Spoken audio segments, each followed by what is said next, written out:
Cyrus मिस्त्री की मौत ने भारतीय सड़कों पर अक्सर अनदेखा कर दिए जाने वाले सुरक्षा पहलुओं पर बहस को एक बार फिर से शुरू कर दिया है।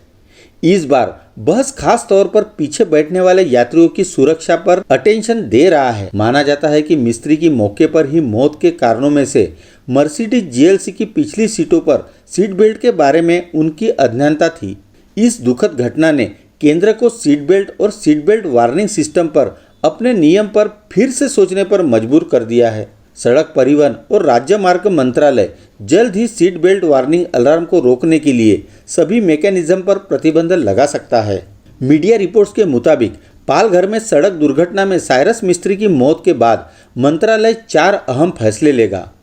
रिपोर्ट में कहा गया है कि मंत्रालय seat belt beep alarm stoppers पर प्रतिबंध लगाएगा, कारों में 6 एयरबैग्स और कार मैन्युफैक्चरर के लिए सेंटर और पीछे की सीटों के लिए 3 पॉइंट सीट बेल्ट अनिवार्य करेगा और कार के फ्रंट सीट बेल्ट और रियर सीट बेल्ट की अहमियत पर जागरूकता बढ़ाने के लिए अभियान चलाएगा। मंत्रालय नई सड़कों के लिए डिजाइन प्रस्तावों की कड़ाई से समीक्षा कर सकता है और निर्धारित मानकों में नाकाम रहने वालों पर दंड के साथ सख्त कार्रवाई कर सकता है। रिपोर्ट के मुताबिक परिवहन मंत्रालय के एक वरिष्ठ अधिकारी ने कहा, हम उसी के लिए आदेश तैयार कर रहे हैं और प्रक्रिया जारी है। इस तरह के सभी प्रकार के सीट बेल्ट क्लिप पर प्रतिबंध लगाने का आदेश जल्द ही जारी किया जाएगा। भारत में कारें ज्यादातर सामने बैठने वालों के लिए सीट बेल्ट अलर्ट सिस्टम के साथ आती है। कुछ कारें आगे बढ़ना भी बंद कर देती है अगर उन्हें पता चलता है कि सामने वाले यात्रियों ने सीट बेल्ट नहीं पहनी है। हालांकि पीछे के यात्रियों के लिए ऐसी कोई अलार्म सिस्टम नहीं है। Seat belt alarm stoppers clip होते हैं जो सीट बेल्ट लगाने के बाद बीप करना बंद कर देते हैं। केंद्र के इस कदम की पुष्टि केंद्रीय मंत्री नितिन गडकरी ने की। उन्होंने कहा, मैंने ऐसी सीट बेल्ट स्टॉपर क्लिप के निर्माण और बिक्री पर प्रतिबंध लगाने का आदेश जारी किया है। मैं अपने राज्य मार्गों पर लगे कैमरों के दायरे का विस्तार करने पर भी काम कर रहा हूँ ताकि कार के अंदर सीट बेल्ट नहीं पहनने वालों का पता लगाया जा सके और उन पर ऑटोमेटिक रूप से मुकदमा चलाया जा सके।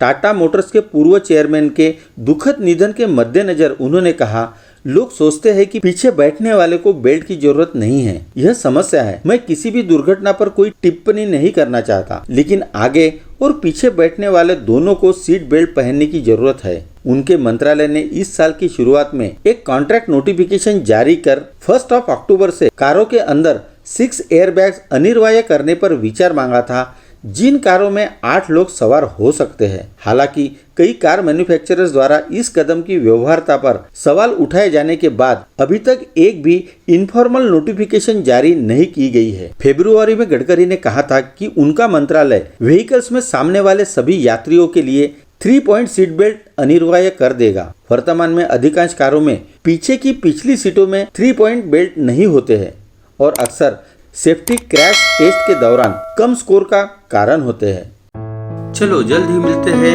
नए वीडियो के साथ ग्लोबल इंसाइक्लोपीडिया में।